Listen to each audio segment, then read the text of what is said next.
Arithmetic പ്രോഗ്രഷനിലെ ഓരോ ടോപ്പിക്കും നമുക്ക് പഠിക്കുമ്പോൾ ടെസ്റ്റിലെ പോലെ പഠിച്ചാൽ നമുക്ക് ഏത് ക്വസ്റ്റ്യൻ വന്നാലും ആൻസർ ചെയ്യാൻ ഇച്ചിരി പാടാണ്. അത് നമ്മളൊരു ബേസിക് ആയിട്ട് എന്താണെന്നുള്ളൊരു കൺസെപ്റ്റ് മനസ്സിലാക്കി എങ്ങനെയാണ് ക്വസ്റ്റ്യൻ വരണേന്നുള്ള മോഡലിൽ പഠിച്ചാൽ മാത്രമേ നമുക്ക് ഏത് ക്വസ്റ്റ്യനും വളരെ ഈസി ആയിട്ട് എഴുതാൻ പറ്റും. ഇതിനകത്ത് നമ്മൾ പല ടൈപ്പ് പ്രോബ്ലംസാണ് തന്നേക്കണം.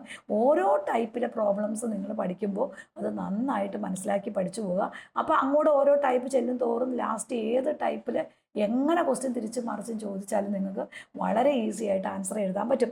ഇവിടെ നമ്മുടെ ഒന്നാമത്തെ ടൈപ്പിൽ വരുന്ന ക്വസ്റ്റ്യൻ എന്ന് പറഞ്ഞാൽ നമുക്കൊരു സീക്വൻസ് തന്നേക്കുവാണ്. ഫൈൻഡ് ഡി കണ്ടുപിടിക്കണം, കോമൺ ഡിഫറൻസ് കണ്ടുപിടിക്കണം. ഈ സിറ്റീസ് ആൻഡ് AP അത് അരിത്തമെറ്റിക് പ്രോഗ്രഷനിലാണോ എന്ന് പരിശോധിക്കണം. അടുത്ത ക്വസ്റ്റ്യൻ ഫൈൻഡ് നെക്സ്റ്റ് 5 ടേംസ്. അത് അടുത്ത് വരുന്ന എന്താണ്? അത് അരിത്തമെറ്റിക് പ്രോഗ്രഷനിലാണെങ്കിൽ അതിൻ്റെ അടുത്തായിട്ട് വരുന്ന ഒരു 5 ടേംസ് അല്ലെങ്കിൽ ഒരു 3 ടേംസ് ഒക്കെ നമ്മൾ കണ്ടുപിടിക്കാം. ഇതാണ് നമ്മുടെ ക്വസ്റ്റ്യൻ എന്ന് പറയുന്നത്. നമ്മളിങ്ങനെ ഒരു ക്വസ്റ്റ്യൻ കണ്ടുപിടിക്കുമ്പോൾ ആദ്യം എന്താ മക്കളെ ചെയ്യേണ്ടത്? നമുക്ക് ആദ്യം തന്നേക്കണം ആ സീക്വൻസ് ഒന്നും എടുത്തെഴുതണം. 1 3 5 എക്സെട്ര. അപ്പോൾ ആദ്യം എന്തായാലും നമുക്ക് അതിനൊരു പേര് കൊടുക്കണം അല്ലേ? അപ്പോൾ നമ്മൾ ആദ്യമേ പേര് കൊടുത്തു. ആദ്യത്തേന് X1 എന്നും രണ്ടാമത്തേന് X2 എന്നും കൊടുത്തു. അടുത്തതിന് നമ്മൾ X3 എന്നും കൊടുത്തു. X1 X2 X3 എന്ന് നമ്മൾ ആ സീക്വൻസിൽ വരുന്ന നമ്പറുകൾക്ക് ഒരു പേരങ്ങ് കൊടുത്തു.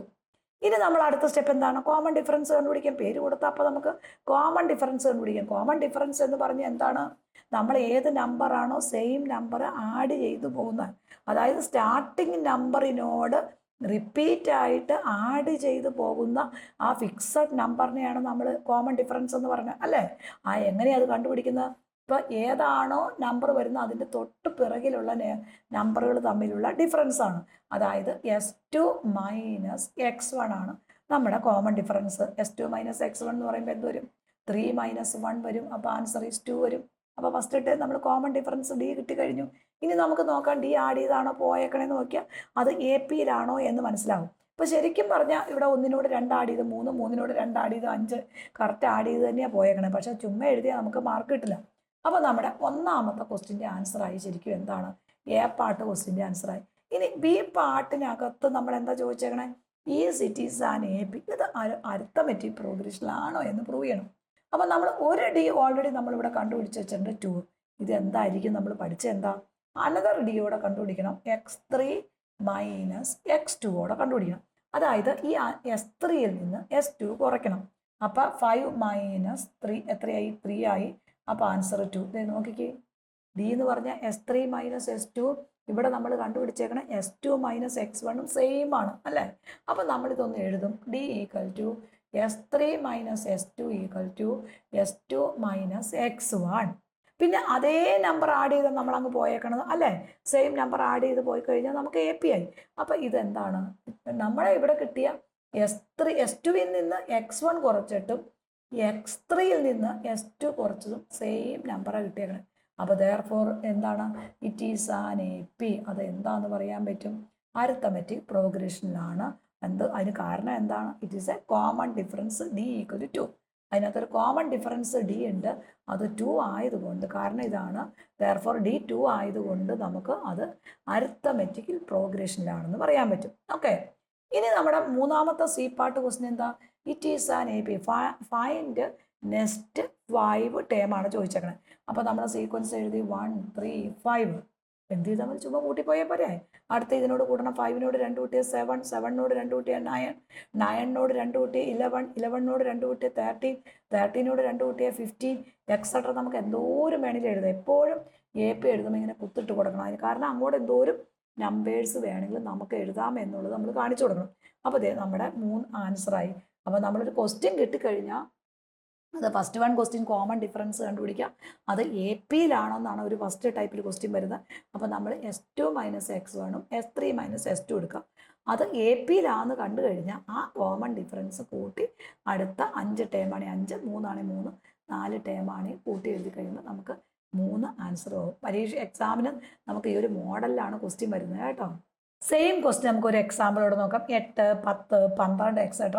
ഫൈൻഡ് D കണ്ടുപിടിക്കണം. കോമൺ ഡിഫറൻസ് പൊതുവ്യത്യാസം കണ്ടുപിടിക്കണം. ഇറ്റ് ഈസ് ആൻ AP ആണെന്ന് പരിശോധിക്കണം. ഫൈൻഡ് നെക്സ്റ്റ് 5 ടൈംസ് എഴുതണം. ഇത് തന്നെയാണ് ക്വസ്റ്റ്യൻ. നമ്മളൊരു ക്വസ്റ്റ്യൻ ചെയ്താൽ അതേ മോഡൽ 2-3 ക്വസ്റ്റ്യൻ ചെയ്താൽ നമ്മൾ ഓക്കെ ആയി. ആ ഒരു ടോപ്പിക്ക് നമുക്കുടെ കൺസെപ്റ്റ് ക്ലിയർ ആവും. ഇവിടെ നോക്കി നമ്മൾ സീക്വൻസ് എഴുതി 8 എഴുതി 10 എഴുതി 12 എഴുതി എക്സെട്ര നമ്മൾ സീക്വൻസ് കൊടുത്തു. ഇനി നമ്മൾ ആദ്യം ചെയ്യേണ്ട ഫസ്റ്റ് സ്റ്റെപ്പ് തന്നെ പേര് കൊടുക്കണം. അപ്പോൾ x1 കൊടുത്തു, x2 കൊടുത്തു, x3 പേര് നമ്മൾ ആ സീക്വൻസിന് പേര് കൊടുത്തു. അടുത്ത സ്റ്റെപ്പ് എന്താ മക്കളെ? കോമൺ ഡിഫറൻസ് ഡി കണ്ടുപിടിക്കണം. ഡി എന്ന് പറഞ്ഞാൽ എന്താ? S2 minus x1. S2 എന്ന് പറഞ്ഞാൽ ഇവിടെ ഏതാ? 10 10 കൊടുത്തു. ഇനി x1 എന്ന് പറഞ്ഞാൽ 8 8 കൊടുത്തു. 10ൽ നിന്ന് 8 കുറച്ചാൽ ദാറ്റ് ഈസ് ഈക്വൽ ടു 2 വന്നു. നമ്മുടെ കോമൺ ഡിഫറൻസ് ഡി കിട്ടി. നമ്മുടെ എ പാർട്ട് ക്വസ്റ്റ്യൻ്റെ ആൻസറായി. ഇനി അടുത്ത ബി പാർട്ട് എടുക്കുക. ബി എന്ന് പറഞ്ഞാൽ എന്താണ്? അത് എന്താ ചോദിച്ചാൽ ഈ സിറ്റീസ് ആൻഡ് AP അത് ഒരു അരിത്തമെറ്റിക്കൽ പ്രോഗ്രഷനിലാണോ എന്ന് പ്രൂവ് ചെയ്യണം. അപ്പോൾ നമ്മൾ അടുത്ത ഒരു ഡിയോടെ കണ്ടുപിടിക്കണം. ഏതാണ്? x3 മൈനസ് S2 എന്ന് പറയുന്നത് ഡി കണ്ടുപിടിക്കണം. അപ്പം x3 എന്ന് പറഞ്ഞാൽ എത്രയാണ്? 12 ആണ്. അപ്പോൾ 12 എഴുതി മൈനസ് S2 എന്ന് പറഞ്ഞാൽ 10 ആണ്. 10 എഴുതി. അപ്പോൾ 12 minus 10 that is equal to 2. അപ്പോൾ ഈ രണ്ട് കോമൺ ഡിഫറൻസും സെയിം അല്ലേ? അപ്പോൾ നമ്മുടെ ആൻസറായി therefore d equal to x3 minus S2 equal to S2 minus x1 equal to 2 ആണ്. അപ്പോൾ ദെയർഫോർ എന്ത് പറയാൻ പറ്റും നമുക്ക്? It is an AP. ഇത് അടുത്ത കോമൺ ഡിഫറൻസ് ഉള്ളത് കൊണ്ട് ഇറ്റ് ഈസ് ആൻ AP ഇത്ര എഴുതിയാൽ മതി. It is an AP. നിങ്ങൾ പിന്നെ വേറെ അതിൻ്റെ സെൻറ്റൻസുകളോ ഡെഫിനിഷനോ ഒന്നും എഴുതണ്ട. ഇത്ര എഴുതി കഴിഞ്ഞാൽ ഇറ്റ് ഈസ് ആൻ AP എന്ന് എഴുതിയാൽ അതിൻ്റെ ആൻസറായി. ഇനി നമ്മുടെ അടുത്ത ക്വസ്റ്റ്യൻ എന്ന് പറഞ്ഞാൽ നെക്സ്റ്റ് 5 ടൈംസ് ആണ്. ഇത് അരിത്തമെറ്റിക് പ്രോഗ്രഷനിലാണെങ്കിൽ കോമൺ ഡിഫറൻസ് കൂട്ടിപ്പോകുന്ന അല്ല അടുത്ത നമ്പർ. അപ്പോൾ നമ്മുടെ നമ്പർ ഏതൊക്കെ മക്കളെ? 8 എഴുതി, 10 എഴുതി, 12 എഴുതി. ഇനി ചുമ്മാ എഴുതിയാൽ മതി. 12നോട് 2 കൂട്ടിയാൽ 14 അടുത്ത നമ്പർ. 14നോട് 2 കൂട്ടിയാൽ 16 അടുത്ത നമ്പർ. 16നോട് 2 കൂട്ടിയാൽ 18. 18നോട് 2 കൂട്ടിയാൽ 20. 20നോട് 2 കൂട്ടിയാൽ 22. 22നോട് 2 കൂട്ടിയാൽ 24 എക്സെട്ര. അങ്ങനെ നമുക്ക് എന്തോരം സീക്വൻസ് വേണമെങ്കിലും എഴുതി അങ്ങ് പോകാം. നമ്മുടെ ആൻസറായി. ക്ലിയർ ആയല്ലോ? നെക്സ്റ്റ് ഒരു എക്സാമ്പിളോടെ നമുക്ക് നോക്കാം. ടൈപ്പ് 1ൽ വരുന്ന നെക്സ്റ്റ് ക്വസ്റ്റ്യൻ നമുക്ക് നോക്കാം. 1 1 and half, 2 2 and half etcetera.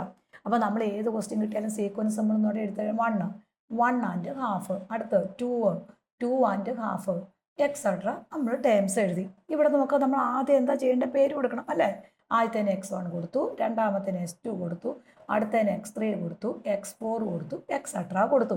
അപ്പോൾ ഫസ്റ്റ് സ്റ്റെപ്പിൽ ഏത് കണ്ടുപിടിക്കണം? കോമൺ ഡിഫറൻസ് ഡി എന്ന് പറഞ്ഞാൽ എന്താ മക്കളെ? That is equal to S2 minus x1 ആണ് നമ്മുടെ ഡി എന്ന് പറഞ്ഞത്. അപ്പോൾ ഏത് വരും നോക്കിയേ? ഇതാണ് S2 എന്ന് പറയുന്നത്, ഇതാണ് x1 പറയുന്നത് 1 ആൻഡ് ഹാഫ് മൈനസ് 1. അപ്പോൾ നമ്മൾ ഇതൊക്കെ മനക്കണക്ക് കൂട്ടിയാൽ നോക്കി എഴുതിയാൽ മതി. 1/2 1 പോകുന്നു. അരയല്ലേ? 1 ആൻഡ് ഹാഫിൽ നിന്ന് 1 പോയി കഴിഞ്ഞാൽ that is equal to half ആണ്. അപ്പോൾ നമ്മുടെ കോമൺ ഡിഫറൻസ് ഡി അവിടെ നമുക്ക് കിട്ടിക്കഴിഞ്ഞു. That is equal to half കിട്ടും. ഇനി നമ്മുടെ ഇത് AP-യിലാണോ എന്ന് പരിശോധിക്കണം അല്ലേ? അപ്പോൾ നമ്മൾ ബി പാർട്ട് ക്വസ്റ്റ്യൻ കൊടുത്തു. D equal to x3 minus S2 ഓടെ നമ്മൾ കണ്ടുപിടിക്കണം. x3 മൈനസ് S2 എന്ന് പറഞ്ഞാൽ എന്താ? 2 മൈനസ് 1 ആൻഡ് ഹാഫ് ആണ്. 2ൽ നിന്ന് 1.5 കുറയ്ക്കുക. എത്രയാണ്? അരയല്ലേ? നമുക്കറിയാൻ പാടില്ലേ? മനക്കണക്ക് കൂട്ടിയാൽ മതി. അര ഹാഫ് തന്നെ വരും. കാരണം 2 1.5യോടെ അരയോടെ കൂട്ടുമ്പോഴാണ് നമുക്ക് 2 കിട്ടുന്നത്. അവിടെ നമ്മൾ LCO ഫ്രാക്ഷനോ ഒന്നും വേണ്ട. മനക്കണക്കായിട്ട് നേരിട്ട് അങ്ങ് എഴുതിയാൽ മാത്രം മതി കേട്ടോ. അപ്പോൾ നമ്മുടെ ആൻസർ ഹാഫ് വരും. ഇനി ഇവിടെ നോക്കുക. അപ്പോൾ നമുക്ക് കിട്ടിയ വാല്യൂ നോക്കിയേ. x3 minus S2 equal to x1 minus S2 minus x1 ആണ്. ഇത് രണ്ടും എന്താ കിട്ടിയേക്കണേ?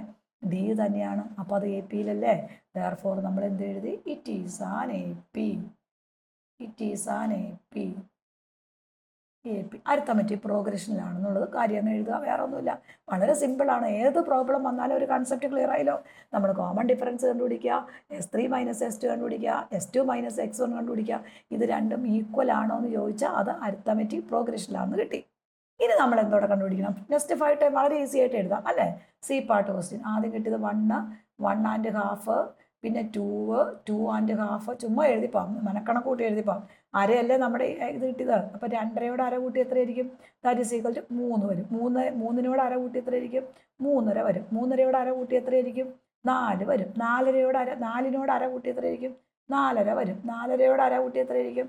5 വരും. അപ്പം നമുക്കിങ്ങനെ എത്ര വേണമെങ്കിലും ഇങ്ങനെ എക്സെട്ര ഇട്ട് നമുക്ക് എഴുതി പോകാൻ പറ്റും. ഇതൊക്കെ നമ്മൾ വേറെ പ്രത്യേകിച്ച് സ്റ്റെപ്പൊന്നും ആവശ്യമില്ല. നേരെ കൂട്ടി അങ്ങ് എഴുതി പോയി കഴിഞ്ഞാൽ നമ്മുടെ ആൻസറായി. വളരെ സിമ്പിളായിട്ട് ക്ലിയറായിട്ട് ആൻസർ എഴുതാൻ പറ്റും. ഇതിൻ്റെ നെക്സ്റ്റ് ഒരു 3 ടൈം 3 ഇതിൻ്റെ അടുത്ത ഒരു 3 പ്രോബ്ലമോടെ നമ്മൾ വർക്കൗട്ട് എഴുതുന്നത് നോക്കണം. ഓരോ ടൈപ്പ് പഠിച്ച് കഴിയുമ്പോൾ അതിന് അതേ മോഡൽ ക്വസ്റ്റ്യൻസ് നിങ്ങൾക്ക് ചെയ്യാനായിട്ട് ഹോംവർക്ക് കാണും. ആ ക്വസ്റ്റ്യൻസ് നിങ്ങൾ തന്നെ ചെയ്തു നോക്കുക. അപ്പോൾ ഓൾറെഡി ഈ ടോപ്പിക്ക് ക്ലിയർ ആയിട്ട് നമുക്ക് മനസ്സിലാകും.